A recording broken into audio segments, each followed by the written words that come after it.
All right. I want to start out by saying thank you to Christopher, Brian, and to everyone who's made my stay here. I've been here a little under 24 hours, and it's been nothing but a warm welcome. So the university community has been a really great welcome, and it's been a really great time, and I can feel the warmth of the community and the earnestness of the community, and it's been a really encouraging visit so far. So it's been really great to be here. Here's what I'm going to be talking about today. We're going to be talking about the relationship between science and religion. So if you're with us last night, I see quite a few familiar faces, maybe some new ones too. Last night we were talking specifically about artificial intelligence and how it works, what some of the challenges and pitfalls are, specifically some of the challenges and pitfalls that can occur when applied in healthcare contexts. So that's where we were last night. Today we're going to be rising a little bit in terms of abstractness. We're not looking at a specific technology, but rather considering more generally the relationship between science and religion. You can think about it, the relationship between faith and reason, but also trying to bring it back down to earth in healthcare contexts as sort of our guiding examples. So that's where we're going to be going today. I'm going to start out with an introduction a little bit, give you a little background about myself, how I came to be interested in these topics, why they're motivating for me. Then look at the problem and kind of try and outline why is this science and religion, faith and reason thing such a problem, and why have people been talking about this and scholars been talking about it for a long time, even though, and this is maybe the spoiler alert, I think that the Catholic intellectual tradition has a really good answer to the problem, but it is still really a problem that's motivating to a lot of people. We're then going to look at different ways of understanding science and religion, 3 different models, and then think at the end about which one to choose. So first of all, by way of introduction, I'm going to go way back. This is me, back about 20 years ago. To be honest, when I was in high school, early college, I was mostly into playing guitar and not into science, religion, philosophy, or anything like that. But I was raised a very serious Christian. I was raised an evangelical, and I was raised in Rochester, Minnesota. If you know anything about Rochester, Minnesota, if you don't, that's fine. But if you know one thing about Rochester, Minnesota, you know that it's home to the Mayo Clinic. So it is very much a healthcare-centric community and a very science-centric community. So I grew up very much with a love for Christ through my evangelical upbringing and a love for science and all things health science related. This is not as impressive as it sounds. I went to a very small high school. I graduated with 85 students. We were together for 13 years. But I took quite literally every single science class on the books at my high school. I love science, and I thought I was going into science following in the tradition of everyone in my family who were science and health science, and then did a pivot to the humanities, but eventually brought it back full circle, where I wound up in bioethics. So that was me in high school, early college. Long story short, I eventually fell away from faith, became agnostic for a while, but in 2011, it's always painful looking back at pictures. It's like, man, I used to look very young. This is about 13 years ago, 2011. This is me and my wife. We were both received into the church in 2011 in New York City. So I've been Catholic now for 12 or 13 years, and it's been a great journey. All that's to say is that I now think about issues of science and healthcare in relationship to faith in a distinctively Catholic way, and have been on that journey for a while now. Brings us up to the present, where I'm kind of starting to look my age. This is me with a colleague of mine who's a scientist and an atheist.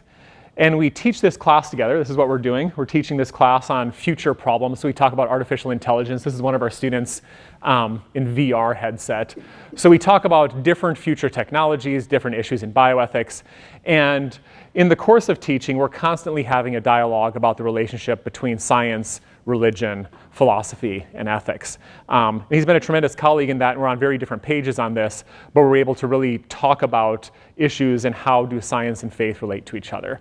So that's all that's to say is I've been thinking about these topics for a long time at this point, 20, 30 years, from a whole bunch of different angles, as an evangelical, as agnostic, as a Catholic, and now as a collaborator with somebody who in many ways disagrees with me, but also agrees with me that these are really important issues to be talking about. So I want to share with you some of those issues today.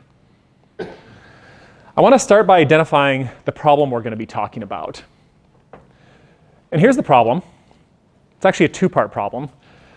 The first part of the problem is that we have gobs of data that show that Americans, whether it's true or not, I'm going to suggest to you that it's not all true, but that Americans believe that there's a fundamental conflict between religion and science. And I could have shown you any one of a number of studies. This is just one that came out from Pew, who is the gold standard of surveying. Pew surveys tend to be well recognized no matter what religious, political, whatever stripe you're from. People recognize Pew to be a really good survey company. And they found, and this tracks with other surveys, this is from 2015, that 59% of Americans believe that science and religion are in conflict with each other. You might look at that number and think, oh, well, maybe those numbers are sort of non-religious people that are saying, oh, I'm scientist and I don't have to worry about all this religious stuff. It's more subtle than that. So when you actually ask people about the relationship between science and their own religious affiliation, the number goes down, but there's still a significant number. So you see 30% of US adults say science conflicts with my own religious identity. So it's not just sort of science and religion out there in the ether are in conflict, but no, there's that science conflicts with what I believe as a religious person. We also have even more specific data when it comes to Catholics.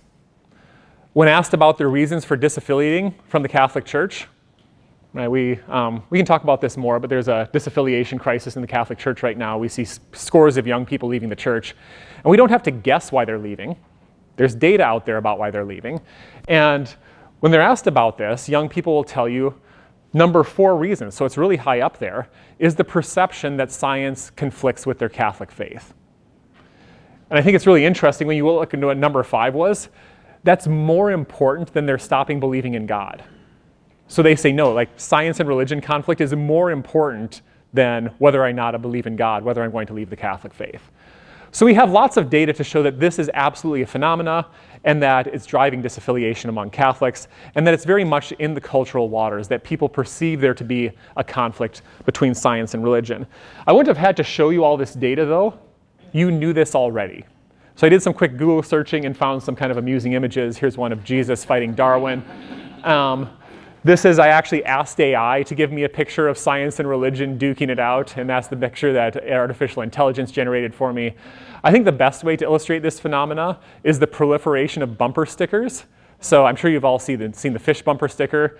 You've probably seen the Darwin fish type thing eating the Jesus fish. But it gets stranger from there. I don't know what this one even means. You've got the truth fish eating the Darwin fish thing. But this is the best one. I can't believe this is actually a bumper sticker. There's a T-Rex eating the truth fish, which is eating the Darwin fish thing. At this point, I have no idea what that's supposed to mean, but I know that my 8-year-old son, who's very into dinosaurs, would really like this one. Anything dino-related, he sold. So it's very much something that's out there in the waters, right? I tried to give you some data, but it's something that you probably already knew. But I think sometimes when people are talking about science and religion, they focus on that part of the problem. They focus on the conflict, but they miss the second half of the problem, which is that Americans generally, and people more generally, don't know much about either. So I'm going to throw some data up there for you. This is a recent, again, this is coming from Pew, which really is a gold standard survey outfit. This is percent of people who know, in this case, that Catholics teach that the bread and wine become the body and blood of Christ. And notice your percentage among Catholics. You have a majority, but it's a slim majority. If you actually, it gets even more harrowing when you look at belief among Catholics, depending on the survey you look at, but it's lower than 50% of Catholics who believe in transubstantiation. But only a slim majority actually even know that's what the church teaches. Here's another one. This one's a little harder to interpret, but this is a recent survey done by Ligonier Ministries, which is a Protestant survey organization, but I think they've got some good data here too. They literally just asked respondents about the Arian heresy. So this is word for word, the Arian heresy, which presumably we sorted out as a church very early on in church history. The theologians in the room can tell me it's Council of Nicaea. It's basically when all this got decided. And the statement that people were asked to agree or disagree with is Jesus is the first and greatest being created by God. Among Christians across the board, you have a majority. The green here is agree and strongly agree. And it gets worse among Catholics. You have, I forget the exact percentage, but the vast majority of Catholics said they agreed or strongly agreed with that statement, which is especially disconcerting because if you go to Mass, you say the Nicene Creed, presumably every week, which is just saying that's wrong, that's wrong, that's wrong, in about a dozen different ways. So it's disheartening that people are presumably saying this over and over again and it never sticks that, no, that's the wrong view. Yes, Father? I agree with the statistics as they're finally, but sometimes surveys, people don't know how to take a survey. So that's right. So when I read Jesus is the first and greatest, I said, yes. Then you don't read the rest. That's true. Created. Oh, wait, no, he wasn't created. But you don't see that Good. necessarily, so you're responding to the first thing you Good. saw. So you've got to take surveys with just a little grain of salt. I agree, Father. Yeah, and yeah. These numbers might be a little inflated because of that, and people, the general, yeah, people do click through. I know when I get a survey, I click through very quickly. Right. So that could be part of it. But I agree with the trend. Yeah, the trend is still there, and again, we could look at other things, and consistently, people who are religious know and this is Catholics, so it's not just Catholics though, it's you take any religious person and they tend to know not that much about the religion to which they say they belong. You might think science is better, it turns out it's not. Another Pew survey, in a science knowledge survey, it was found that the majority of people, so 32%, had medium science knowledge and 29% had low science knowledge. So when you add those two up, you get a majority of just average Americans don't know much about science either.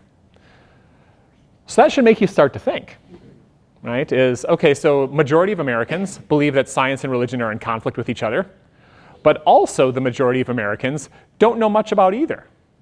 So you might wonder, well, maybe this perception of conflict is based not on understanding, but on misunderstanding. And that's what I'm going to suggest to you today. So I have two theses for my talk. The first is that the perception of widespread conflict between science and religion is greatly exaggerated. And that for the most part, the reasons people think that there's this conflict, that you can either be religious or scientific, but not both, is false. At the same time, I want to kind of qualify that initial thesis by saying that the idea of conflict is not altogether wrong. That sometimes it does accurately describe the experience that people have between science and religion. And I want to give you some resources for thinking about why, even though it's not deeply accurate, it can be a superficially accurate way of understanding our experiences. So that's where we're going today. So now for the next, 20, 30 minutes, I'm going to walk you through three different ways of thinking about the relationship of science and religion. And I want to walk you through these, not just as academic theories, and they are that, but they really are ways of trying to make sense of our personal experiences of the relationship between science and religion. So they're academic, they're theoretical, but really all of these models are intended to make sense of here's how we experience our religious belief and our scientific belief in our everyday lives. The first one is the conflict model. The conflict model says that there is a group of questions out there that we want to solve, that we want to answer. This is a made-up graph, by the way, just to kind of give you an idea. That it doesn't represent anything other than there's this group of questions out there. And science or religion needs to answer those questions, but not both. So there's things we wonder about ourselves, we want to learn about the world around us, and either you get your answers from science or you get them from religion, and you can't look to both at the same time. So if science has answered it, then you say, okay, science won that one. And maybe religion answers this one. Okay, so religion's won that one. But basically what you wind up with this model is that the two domains are always in competition with each other to tell us about who we are and about the way the world is. The conflict model can take many forms. The most notorious one, and the one that gets talked about the most, is when it comes to human origins and evolution. Right? So you get this debate from both sides of saying the world is very, very young, and it was created by God in 7 days. That's the religious view, versus the world is very, very old, and we were evolved. And again, this is the way that many people experience this dialogue is I've got to choose. And I'm either going to be a scientific person or a religious person. In the Catholic context, it's a little bit more subtle. The document Humani Generis largely opens up the possibility for Catholics to believe in an older earth and not believe in a literal 7-day creation. But there are some areas still of conflict, and I just wanted to introduce one for you. So this is from Humani Generis. Says the faithful cannot embrace the opinion which maintains that either after Adam there existed on this earth true men who did not take their origin through natural generation from him as the first parent of all, or that Adam represents a certain number of first parents. So what's going on in Humani Generis here is basically that original sin needs to be inherited so that you have to have a single family tree. So if you read the whole, it's a great document. You can go and read it. It's basically saying, yeah, there's lots of evolution that are consistent and compatible with Catholic belief, but here's what you need. You need a single family tree because that's the mechanism for original sin. Here's maybe a potential area of conflict. This is a really recent article about the origin of our species. And this was based on a genetic model trying to estimate how small of a family tree we could have descended from. So the way this study worked was basically looking at human genetics across the board, looking at genetic diversity, and trying to figure out how big of a pool of humans do you need to get this amount of genetic diversity across humans. And here's the number they came up with. You need at least 18,500 people at some point in history to account for the genetic diversity in humans right now. So how do you reconcile those two things? You need a single family tree, but it also looks like you can't get it down to just a handful of people. As a Catholic, you might feel some conflict here, right? You're wondering, how do I reconcile those two ways of knowing? How do I reconcile where it is that human beings came from? We're going to be using some healthcare examples today here too. This is part of the bioethics lecture series. I think one other place where you see this conflict between science and religion, this is what AI created for me, by the way.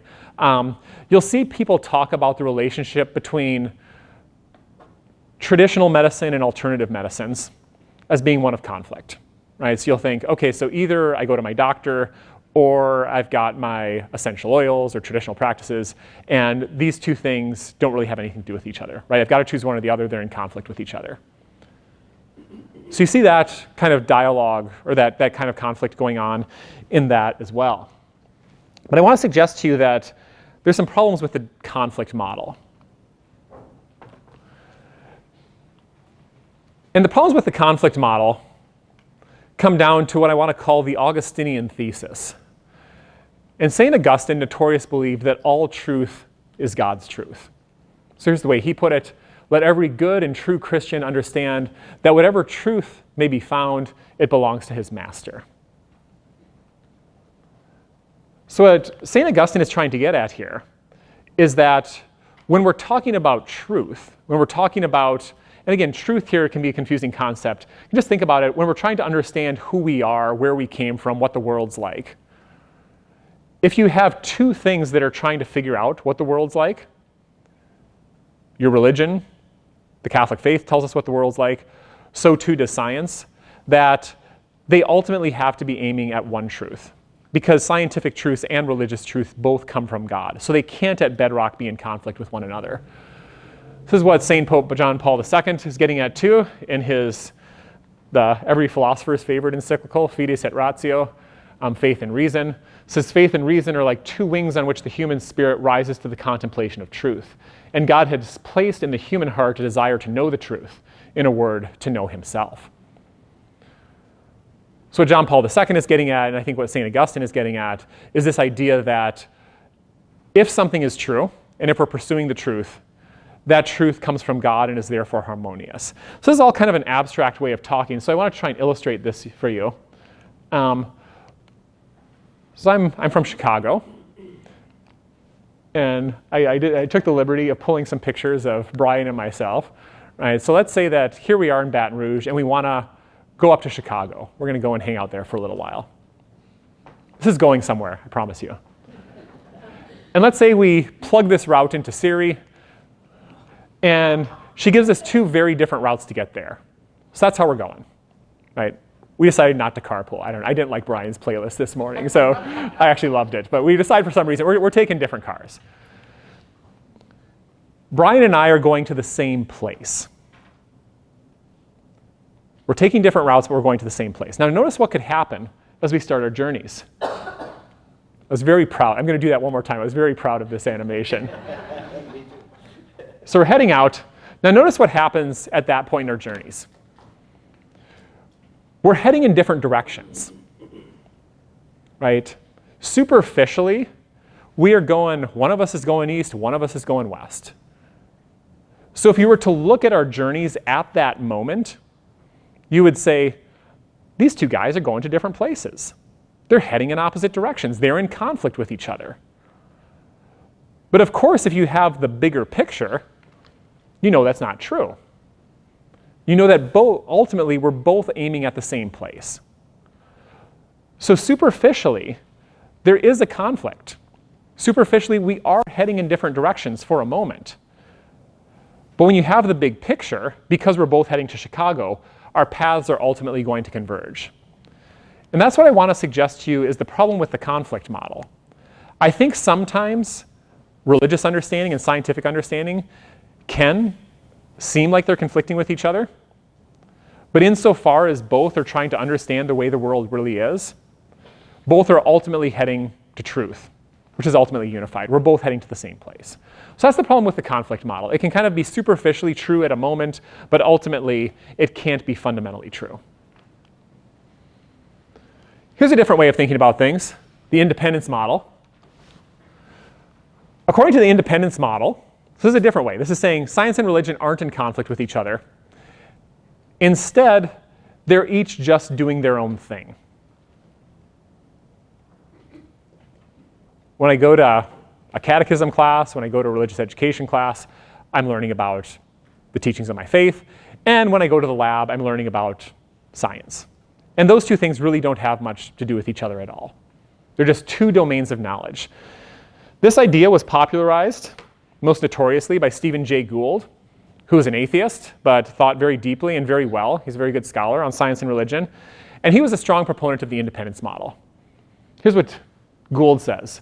The net of science covers the empirical universe, what it's made of, facts, and why does it work this way, theories. The net of religion extends over questions of meaning and value. These two magisteria is just a fancy word for like domains of knowledge, areas of knowledge, do not overlap, nor do they encompass all inquiry. Consider, for starters, the magisterium of art, the meaning of beauty. So, to cite the arch cliches, we get the age of rocks, and religion retains the rock of ages. We study how the heavens go, and they determine how to go to heaven. It's kind of cute at the end there. But he's making a good point, right? And he's actually making, I think, a humble point. He's saying, I'm a scientist. I get to study science. I don't believe in God. I'm not religious, but don't ask me about it. You've got to ask somebody who knows about that. So sort of to each their own way, we're going to stay in our own separate spheres. I actually think that even though we like to talk about conflict a lot, and this is what always makes headlines is, I'm worried about evolution or the Big Bang or all these different theories and like how do I reconcile this with my religious identity and my religious beliefs? I actually think our experience of independence is much, much more common. Just a couple examples. I could have pulled anything from here. I just pulled some interesting scientific facts, right? So here's a scientific fact for you. Your gut microbiome, the bacteria in your gut. In a 154-pound human being, there are approximately 30 trillion human cells, but 39 trillion bacterial cells. So right now, each of you is carrying around more bacterial DNA than you are carrying around human DNA. For what it's worth, the bacterial cells are very small. It's kind of gross to think about, but it's about the size of a hamburger is how much you're carrying around in bacteria right now. So like the size is much, but it's just they're smaller cells. So quantitatively, there's more bacteria in you right now than there are human cells.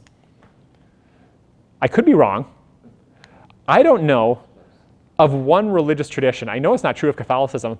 I don't know of one religious tradition that has a teaching about the number of bacteria in your body. So when you learn this in science class, or I could have pulled any one of a number of dozens of scientific facts, the chemical composition of water, the laws of relativity. When you learn about that, I think my typical reaction is, oh, that's kind of a cool fact. And that's a fact over here, right? Just a scientific question. Doesn't much have to do with my religious beliefs whatsoever. Same thing when I go to Mass on Sunday. I say this every single Sunday. I look forward to the resurrection of the dead and the life of the world to come. When I say that, I'm not thinking, could we test that in a lab? No. I'm thinking that's the domain of religious knowledge. That's what I believe insofar as I'm a Catholic. So I think my experience of science and religion, and I take it yours as well, is often an experience of the two really not having much to do with each other. Here's the science stuff, here's the religion stuff. Likewise, when it comes to healthcare, I think there's this sort of way of thinking that a lot of people have, that you go to church to care for your soul, and you go to the doctors to care for your body. Now, I see maybe some people already questioning this, and I think there are some problems with this, but I think that's sort of a way that a lot of people will think about it, right? It's no, like the doctor takes care of my body, and my priest takes care of my soul, and they kind of do their own thing. Now, I already saw some people with a quizzical look on their face. I think the independence model, even though, and I want to emphasize this, even though that I think is the vast majority of our experience of science and religion, I think it's very hard to maintain that. Because I think our religious beliefs often have scientific implications, and scientific facts often teach us something about who we are as people. So if we go through this, your gut microbiome. When you start thinking about that and thinking about that deeply, you might think, well, what implications does that have? It turns out that your gut microbiome can influence behavior, psychology, all sorts of things. So you might think, well, does that undermine my free will? How do I understand my identity if most of my DNA I'm carrying around with me is bacterial DNA? I'm a philosopher, so this is the sort of stuff I think about. But you start having these questions, at least if you're a philosopher, that are distinctively philosophical, and that, as a Catholic, I would want to weigh in on. And I think that if you take almost any scientific knowledge, Einstein's theory of relativity, but you really start thinking about that, and you think, oh, so time and space are relative to each other? Like, what does that have to do with God, who exists outside of space and time? And if you take any of these kind of isolated scientific facts and really think about them, again, maybe it's because I'm a philosopher, but I think they become philosophical and theological very quickly. So it's very hard to maintain independence there. Same thing when I say I believe in the resurrection of the body and the life of the world to come. There's a really important implication there, which is that as a Catholic, this is from the movie Soul, right? So if you've ever seen it, I have small children, so I know no movies that are aimed for people over the age of 10, and every single movie aimed for the people under the age of 10 at this point. Right, in the movie Soul, it depicts what the human being is as sort of this like marshmallowy, glowy type creature that kind of lives inside of you. And when as Catholics we declare, I believe in the resurrection of the body, part of what we're declaring in that is not that. The Catholic version of the afterlife and of heaven is an embodied one. It's one in which we have resurrected bodies. So we're saying, no, I'm not just a marshmallowy type soul. But what's the implication of that? It's that when I go into the lab to study the human body, when I'm caring for my body, when my doctor or my nurse or my healthcare provider is telling me things about care for the body, it's not just like the vehicle that I motor around in, it's me. It's the thing that gets resurrected in the last days. So when I say the creed, even though it is a very distinctively religious belief, there's implications for how science can therefore understand who I am. And of course, right, if you know anything about healthcare, you know that it's not easy to say, you just can't say that you can say, my doctor cares for my body and my priest cares for my soul. There's all sorts of studies I could show you. I'm not going to bore you with all the details, but there's a high correlation between what goes on in your body and your psychological well-being, and back and forth. So those two things are highly correlated with each other, and it's just not so simple to say caring for my psyche, caring for my soul, caring for my spirituality can be separated out from what I'm doing with my body. So the independence model, I think, has some real big problems too. So this brings us to the dialogue model.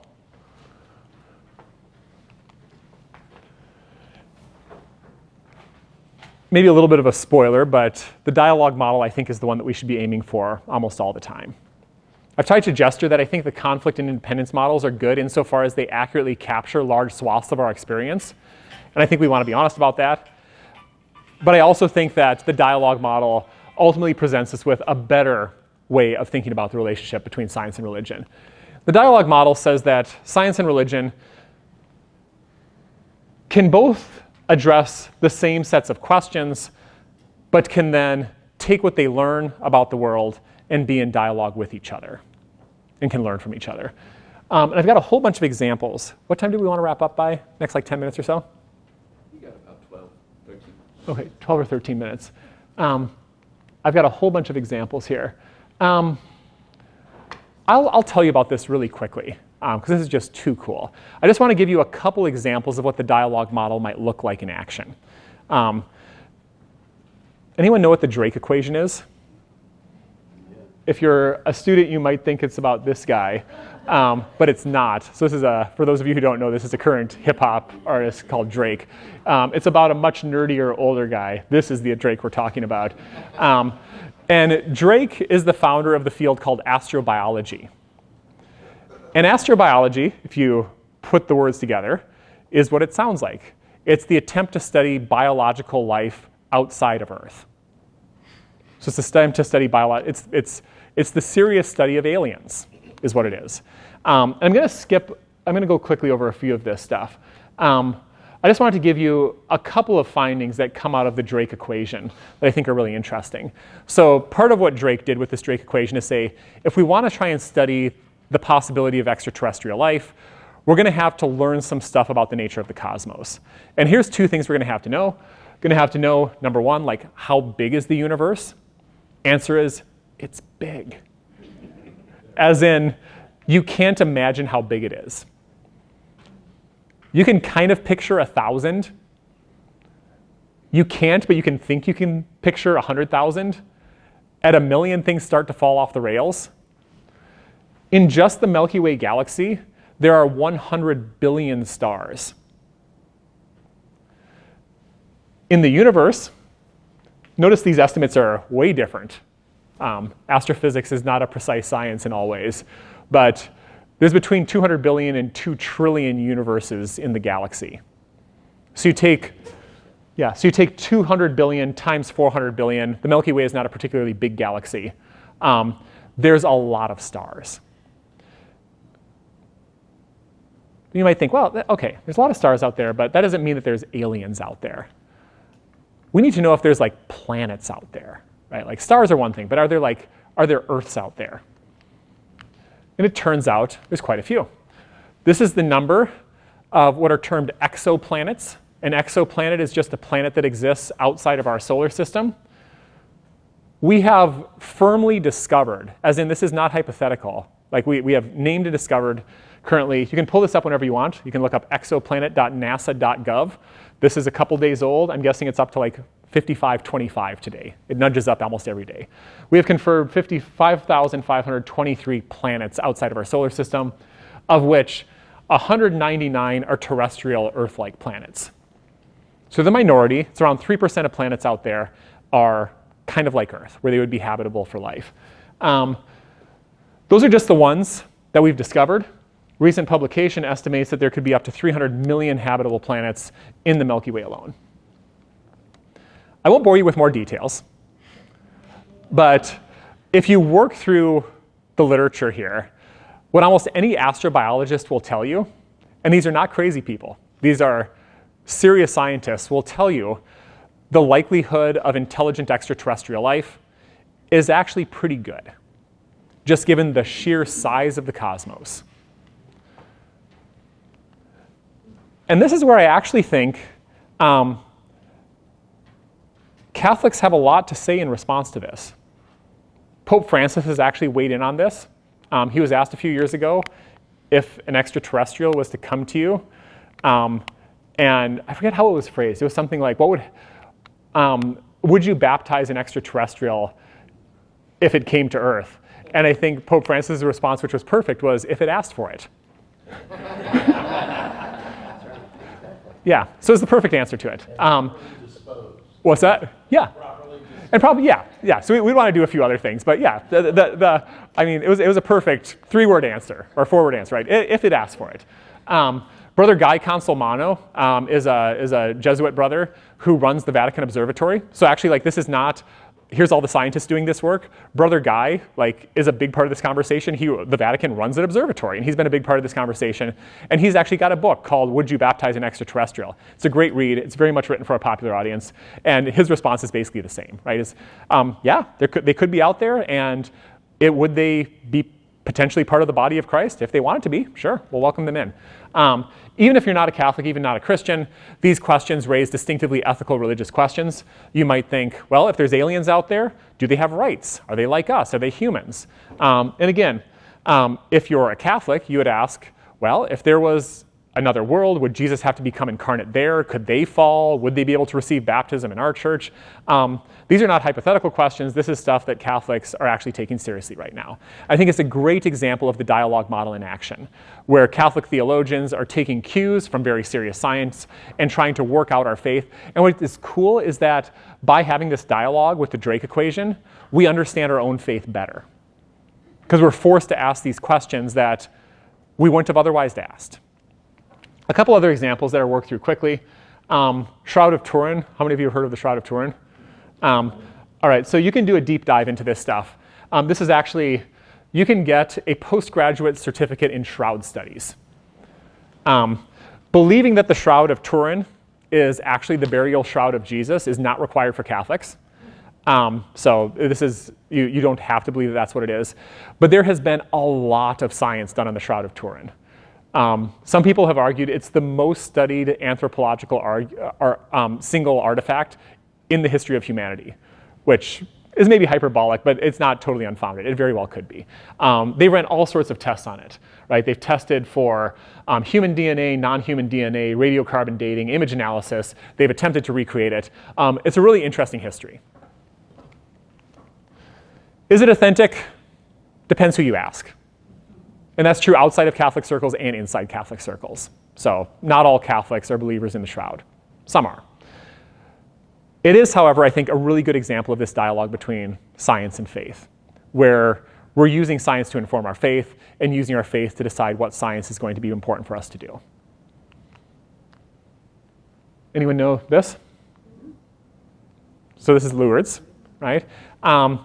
Here's what so a lot of you know Lourdes, right? It's one of the major pilgrimage places if you're a Catholic where you go and seek healing. What not everyone knows is that Lourdes has an official board composed of physicians that are tasked with determining whether purported healings at Lourdes are authentic or not. You should look this up. It's a really interesting process. I won't work you through all the steps, but it's highly rigorous, all by trained health professionals and scientists that, and now it's to the point where like images are taken and comparisons are given with other, unexplained healings that were not miraculous, and what goes on here. What's interesting here too is that this board doesn't even declare a miracle. The most that they're allowed to do is say, we don't know what's going on. And then that's given up to the Vatican, and the Vatican, if they want to, can declare it a miracle or not.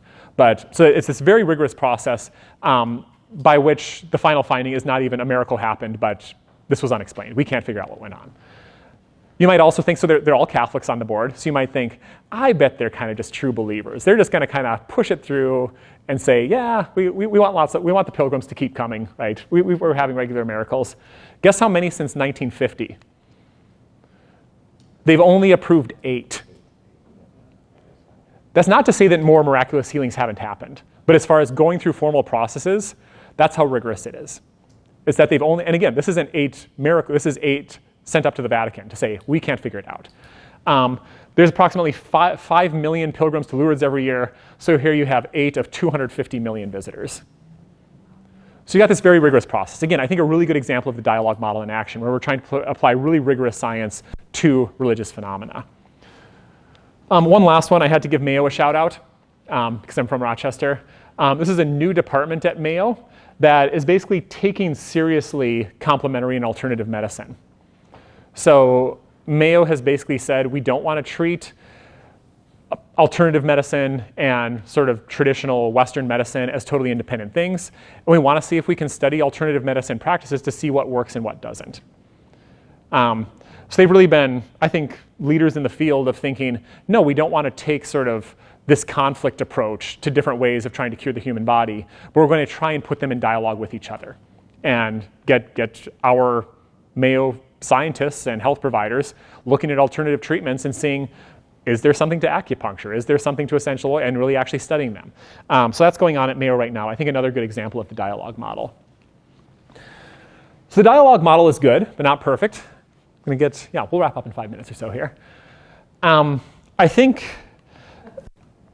it really can do a good job of pushing us past this simplistic way that most of our experiences are of thinking, I have to be either science-minded or faith-minded. And by the way, this is like, I see this in my students all the time, right? They'll say like, oh, I'm more into science than religion. I want to say, no. Like you don't, it's not that way, right?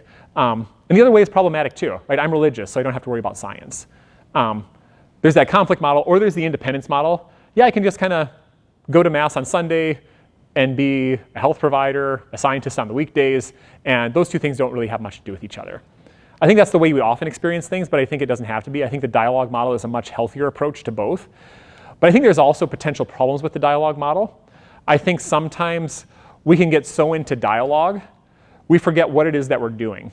And as a philosopher, I'm guilty of this. I get so into the questions and so into, oh, this astrobiology stuff is cool. Could there be aliens? And like, should we baptize them if they ask for it? And you get into that and you forget, that's not what it's all about. What it's all about is getting closer to God and getting closer to the truth. So I think sometimes we can get stuck in, I want to have this dialogue and get everyone talking to each other. And we're going to call it the kumbaya approach. Our students probably don't even know this song, but it's an old 70, right? You all hold hands around the campfire and say, we all love each other, we're all friends. And you get science and the catechists and the theologians holding hands and like, we all love each other, we're all talking. And I think there's this temptation to then forget that, oh, like, where's Jesus in this? Or like, we need to actually be like aiming towards something important and not just having conversations. So I think that's one problem. The other problem, as I've mentioned, and this is why I don't think we can ditch the conflict or independence models entirely, is that it often doesn't describe our actual experience of the two. So which one to choose? I've tried to be suggesting that it's not a matter of choosing one or the other. I think that some of the models that conflict and independence really do describe our experience sometimes. I think dialogue is always better, but sometimes it's going to fail to map on to how we actually live out some of these issues. I think the better question is to ask, when does our approach fail? And when do these models go wrong? What I want to suggest to you by way of closing in the last 5 minutes is that they go wrong when we proceed without intellectual humility. What's humility? Most of you probably have this kind of picture come to mind when you think about humility, but that's not it. It'd be really weird if this was like a virtue we're aspiring to, was to be this dude. Right? I mean, that'd be very strange. Even though that's the first thing that comes to mind, it's pretty clear that that's not what humility is. The way philosophers think about humility of the intellectual stripe is it's realizing that our human intellect is a thoroughly human intellect. And because of that, we're limited. Classically, one ways that angels differ from humans is that angels have perfect intellects. They want to know something and they just know it.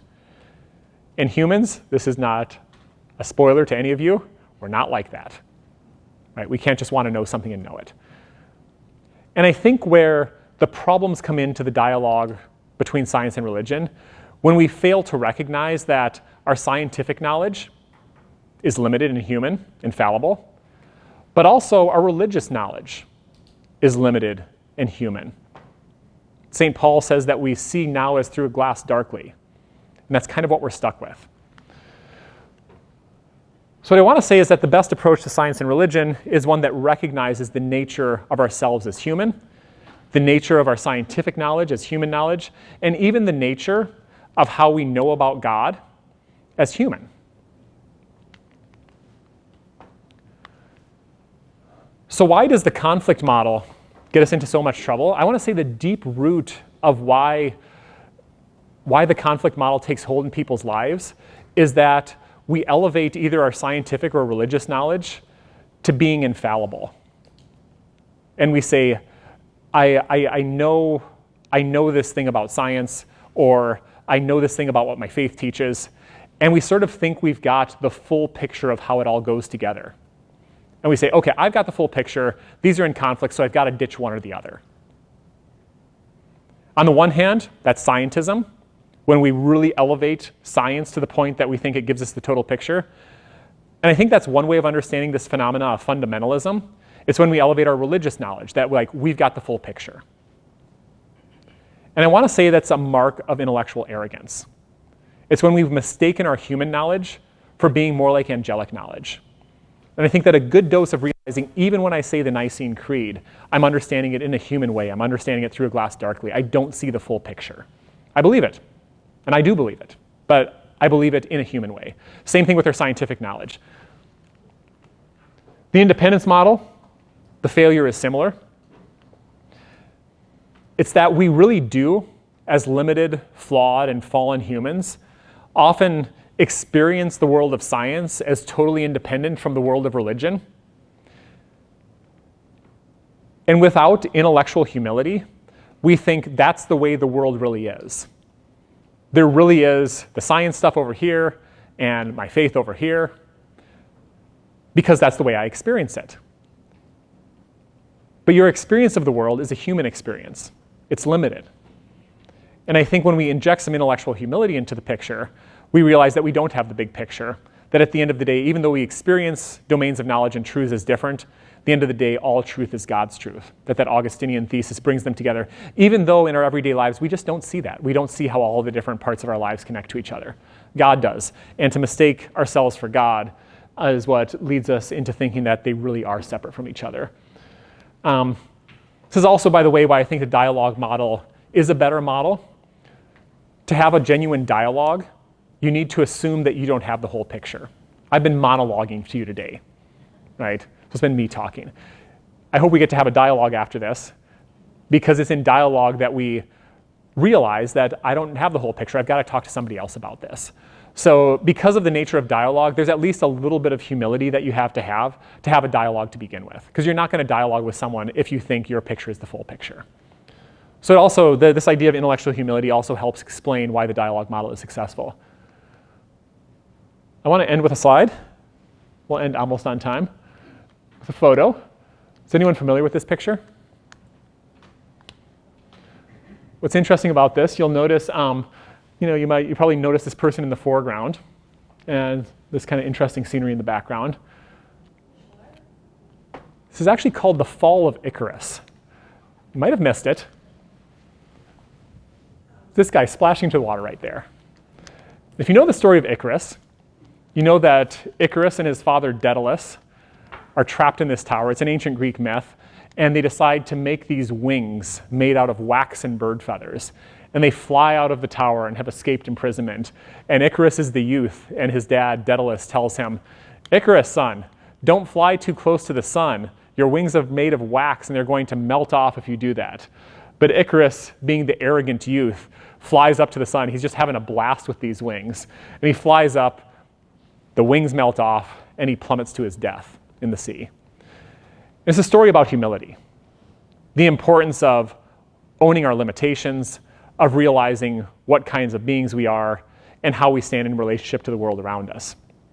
So that's the thought I want to leave you with, is that I think if there is a solution or is a good way forward to navigating science and religion, is to do so in a way that isn't Icarus's way, in a way that fully appreciates who we are as humans, that our knowledge of the world, both scientific knowledge but also religious knowledge, is always going to be through a glass darkly. It's always going to be human knowledge.